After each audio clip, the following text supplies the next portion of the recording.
Hi viewers, ఒక tower channel ప్రస్తుతం మనతో పాటు దామ బాలాజీ గారు సీనియర్ జర్నలిస్ట్ ఉన్నారు. వారితో ఒకసారి మాట్లాడదాం. సార్ నమస్కారం సార్. నమస్తే. తిరుమలలో వరుసగా ప్రమాదాలు జరుగుతున్నాయని వార్తలు వస్తున్నాయి సార్. ఇది భక్తుల్ని కూడా కలవరపెడుతుంది సార్. అంటే మొన్నే చూసాం తిరుమల తొక్కిసలాట ఘటన జరిగింది. ఆ తర్వాత ఒక బాబు చనిపోయాడని వార్తలు వచ్చాయి. అండ్ అగ్ని ప్రమాదం, బస్సు ప్రమాదం ఇటువంటివి కూడా సంభవించాయని చెప్తున్నారు. అసలు ఏం జరుగుతుంది తిరుమలలో? మరి ప్రమాదాలు గల కారణాలు ఏంటి? మీరేం చెప్తారు సార్ దీనిపై? ఏకాదశి సందర్భంగా ఈ నెల 8న అక్కడ స్టాంపీడ్ తొక్కిసలాట జరిగింది. అందులో 6 మంది చనిపోయారు, 40 మందికి పైన గాయాలైనాయి. అది ఎంత సంచలనం రేపిందో చూసాము. దానికి సంబంధించి కొంతమంది మీద చంద్రబాబు ప్రభుత్వం చర్యలు కూడా తీసుకుంది. ఒక ఇద్దరిని సస్పెండ్ చేసింది, ముగ్గురిని ట్రాన్స్ఫర్ చేసింది. సో దానికి సంబంధించి పవన్ కళ్యాణ్ సారీ చెప్పాడు. ఆ తర్వాత టీటీడీ చైర్మన్ బిఆర్ నాయుడు కూడా సారీ చెప్పాడు. సో అది మర్చిపోక ముందే ఒక లడ్డు కౌంటర్లో అగ్ని ప్రమాదం చోటు చేసుకుంది. భయంతో పరుగులు తీశారు భక్తులు, ఆ కౌంటర్లో ఉన్నోళ్ళు. కాకపోతే అది విస్తరించకుండా ఇమ్మీడియట్గా ఆపగలిగారు.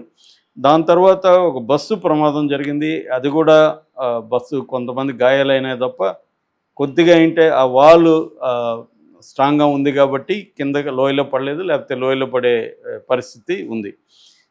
దాని తర్వాత 2 స్కాములు బయటకు వచ్చాయి. ఒకటి 300 దర్శనం టికెట్ స్కాము. దాదాపు 11 మందికి బెంగళూరులో 19,000 వర్త్ ఉన్న టికెట్స్ అమ్మారని చెప్పి 5 మంది మీద కేసులు పెట్టారు. స్పెషల్ కౌంటర్ ఉద్యోగిగా ఉన్న లక్ష్మీపతి, ఫైర్ సిబ్బంది ఉన్న మణికంఠ, భానుప్రకాష్, ట్యాక్సీ డ్రైవర్లు శశి, జగదీష్, వీళ్ళ 5 మంది మీద కేసులు పెట్టారు. అంటే కొంతమంది తిరుమలలో అమ్మారు, కొంతమంది చెన్నైలో, ఈ జగదీష్ అనే వ్యక్తి చెన్నైలో కూడా ఈ టికెట్లు అమ్మినట్టుగా. నిజానికి ఇది కొత్త విషయం కాదు, ఎప్పటి నుంచో జరుగుతూ ఉంది. ఇది ఇప్పుడు ఒక బయటపడినట్టుగా మనకు అర్థమవుతుంది. ఇక 3వ అంశం గోల్డ్ బిస్కెట్ల దొంగతనం. మామూలుగా మనకి హుండీలో గోల్డ్ బిస్కెట్లు, గోల్డ్ ఆభరణాలు, వెండి ఇవన్నీ కూడా వేస్తుంటారు.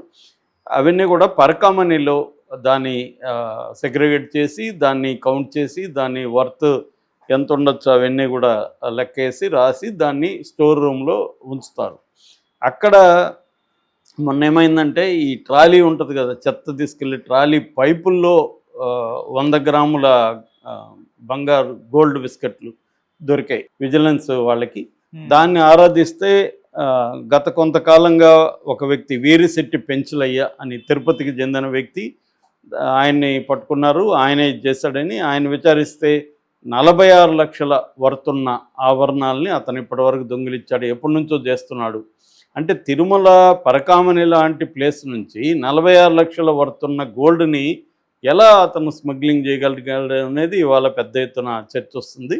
అది ఏంటంటే 100 గ్రాముల బంగారు బిస్కెట్లు ఒకసారి, 555 గ్రాముల బంగారు బిస్కెట్లు ఒకసారి, 100 గ్రాముల ఆభరణాలు, 157 గ్రాముల వెండి, ఇవి ఇప్పటివరకు అతను స్మగ్లింగ్ చేసినట్టుగా పోలీసుల ముందు కనిపిస్తాడు. ఇది సంచలనం సృష్టిస్తుంది. ఎందుకంటే పరకామణిలోనే ఇలాంటి చోరీ సాధ్యమైందంటే, అతను యాక్చువల్గా కాంట్రాక్ట్ యూనియన్ బ్యాంకులో కాంట్రాక్ట్ ఎంప్లాయీ. అతను 2 ఏళ్ళ నుంచి పరకామణిలో పనిచేస్తున్నాడు.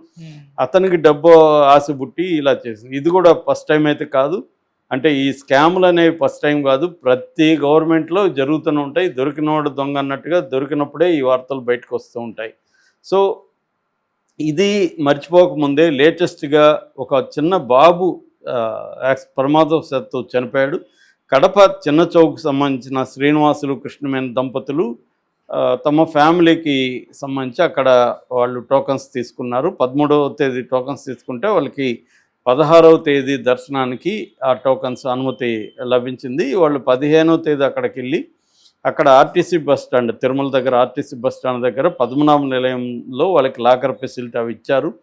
అక్కడ ఉన్నప్పుడు ఆ ఇద్దరు పిల్లలు 2nd ఫ్లోర్లో పైన ఓపెన్ స్పేస్ ఉంటే అక్కడ ఆడుకుంటున్నారు. ప్రమాదవశాత్తు 2nd సన్ సాత్విక్ అనే అబ్బాయి కాలు జారి కిందికి పడిపోయాడు. ఇమ్మీడియట్గా హాస్పిటల్కి తీసుకెళ్లారు. హాస్పిటల్లోకి వెళ్ళినాక వాళ్ళు వైద్యం చేశారు, కానీ అబ్బాయి చనిపోయాడు. సో ఇది అంటే వాళ్ళు అంత కాలు జారే విధంగా వాళ్ళని ఎందుకు పెట్టారు, అంత లోగా ఎందుకు ఉంది, అది సెక్యూరిటీ ఎందుకు లేదు అన్న విమర్శలు అయితే ఇప్పుడు వస్తున్నాయి. అంటే ఏమవుతుందంటే, మామూలుగా అయితే ఇవన్నీ అనేక చోట్ల ప్రమాదాలు జరుగుతుంటాయి, కానీ తిరుమల అనేసరికి ఇది ఇంటర్నేషనల్ అటెన్షన్ ఉంటుంది కాబట్టి తిరుమలలో ఏం జరిగినా అది పెద్ద ఎత్తున మీడియా అటెన్షన్ కావచ్చు, ప్రజల అటెన్షన్ కావచ్చు చోటు చేసుకుంటుంది. అంటే ఇక్కడ బిఆర్ నాయుడు వచ్చినప్పటి నుంచి ఇవి ఎక్కువైనాయి అనేది ఇప్పుడు ప్రధానంగా విమర్శ. మనం ఆల్రెడీ చూసాం బిఆర్ నాయుడికి అక్కడున్న ఈఓ శ్యామలరావుకి మధ్య పడట్లేదని ఆంధ్రజ్యోతి రాసింది. ఎడిటోరియల్ ఆయన కొత్త పలుకులో కూడా డీటెయిల్గా రాశాడు. సో ఒకటి ఏంటంటే బిఆర్ నాయుడికి ఎక్స్పీరియన్స్ లేదు, అడ్మినిస్ట్రేటివ్ ఎక్స్పీరియన్స్ లేవు, ఆయన తీసుకొని పెట్టారు. ఆయనేమో లోకేష్ మనిషి, అక్కడున్న ఈఓ ఏమో శ్యామలరావు ఏమో చంద్రబాబు మనిషి, వీళ్ళిద్దరి మధ్య ఒక కోఆర్డినేషన్ లేదు. అది ఏమైపోయిందంటే ఇటు పాలక మండలికి, అంటే టీటీడీ బోర్డు పాలక మండలి ఉంటుంది, బోర్డు మెంబర్స్కి ఇటు అధికారులకి మధ్య సమన్వయ లోపం అనేది క్లియర్గా అర్థమవుతుంది. కానీ దాన్ని మళ్ళీ వాళ్ళిద్దరు ఖండించి ప్రెస్ మీట్ పెట్టి ఇదేమీ లేదు, మేము ఇద్దరం కలిసి పనిచేస్తున్నాం అని చెప్పారు. అది కూడా మనకు ఎవరు కూడా నమ్మే పరిస్థితి లేదు అలా చెప్పినప్పటికి కూడా. ఎందుకంటే వరుసగా సంఘటనలు ఇలా జరుగుతున్నాయి. కేవలం ఒక 3,000 మందికి టోకన్స్ ఇచ్చి ప్రాపర్గా వాళ్ళని పంపించలేకపోయారంటే ఇంత ఘన చరిత్ర ఉన్న తిరుమల తిరుపతి దేవస్థానం ఇంకా లక్షల మందిని ఎలా డీల్ చేస్తారనేది పవన్ కళ్యాణ్ కూడా ప్రశ్నించాడు. సో దీనికి ప్రధాన కారణం ఎందుకంటే 15 సార్లు వీళ్ళు ఈ ఏకాదశికి సంబంధించిన దర్శనాలకు టోకన్లకు సంబంధించి 15 సార్లు మీటింగ్లు పెడితే ఒక్కసారి మాత్రమే వీళ్ళిద్దరూ కలిసి పాల్గొన్నారు. సో వీళ్ళ మాట వాళ్ళు వినట్లేదు, వాళ్ళ మాట వీళ్ళు వినట్లేదు అనేది ప్రధానంగా చెబుతున్నారు. మామూలుగా ఇటువంటి ఇందాక చెప్పిన దర్శనం స్కాములు, తర్వాత లడ్డు స్కాములు, గోల్డ్ కానీ డబ్బులు కానీ పట్టుకుపోవడం, ఇవన్నీ ఎప్పటి నుంచో వింటూనే ఉన్నాయి. ఎందుకంటే నేను తిరుపతిలో చదువుకున్నా కాబట్టి చిన్నప్పటి నుంచి వింటున్నా. ఇప్పుడు కూడా మనం ఎవరికైనా లడ్లు కావాలి, ఒక 20 లడ్లు కావాలని చెప్తే అక్కడ ఎవరో ఉంటారు బ్రోకర్లు, వాళ్ళకి చెప్తే వాళ్ళు తెప్పించేస్తారు అన్నమాట తిరుపతిలో. ఎందుకంటే అక్కడ పనిచేసే ఉద్యోగులు కావచ్చు, షాపు వాళ్ళు కావచ్చు, ఇతర ఎంప్లాయీస్ కావచ్చు, వీళ్ళకి ఏ మార్గాల్లో తేవాలో ఐడియా ఉంటుంది. ఎందుకంటే ఏళ్ల తరబడి పనిచేస్తుంటారు కాబట్టి ఐడియా ఉంటుంది. ఎక్కడైనా కూడా ఇది తిరుమలలోనే కాదు అన్ని చోట్ల జరుగుతుంది.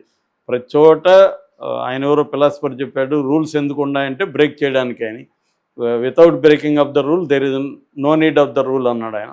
అలాగే రూల్స్ ఉన్నాయంటేనే బ్రేకింగ్ కూడా ఉందని బ్రేక్ చేస్తూ ఉంటారు. అది ప్రతి గవర్నమెంట్లో జరుగుతుంది. కాకపోతే ఇప్పుడు ఏమైందంటే గత 5 ఏళ్లలో జగన్ ప్రభుత్వం ఉన్నప్పుడు జగన్ క్రిస్టియన్ అని, అక్కడ క్రిస్టియానిటీని చేస్తున్నారని అనేక అవకతవకలు జరుగుతున్నాయని పెద్ద ఎత్తున తెలుగుదేశం మీడియా ఫోకస్ చేసింది. అందువల్ల దాని అటెన్షన్ పెరిగింది. లేకపోతే ఇంత అటెన్షన్ ఉండదు. ఇవన్నీ సాధారణంగా జరిగేవి. యాక్సిడెంట్లు కూడా చాలాసార్లు అక్కడ యాక్సిడెంట్లు చనిపోయిన సందర్భం ఉన్నాయి, లోయలో బస్సులు పడిపోయిన సందర్భాలు ఉన్నాయి. అవన్నీ మెరుగుపరిచారు నిజానికి.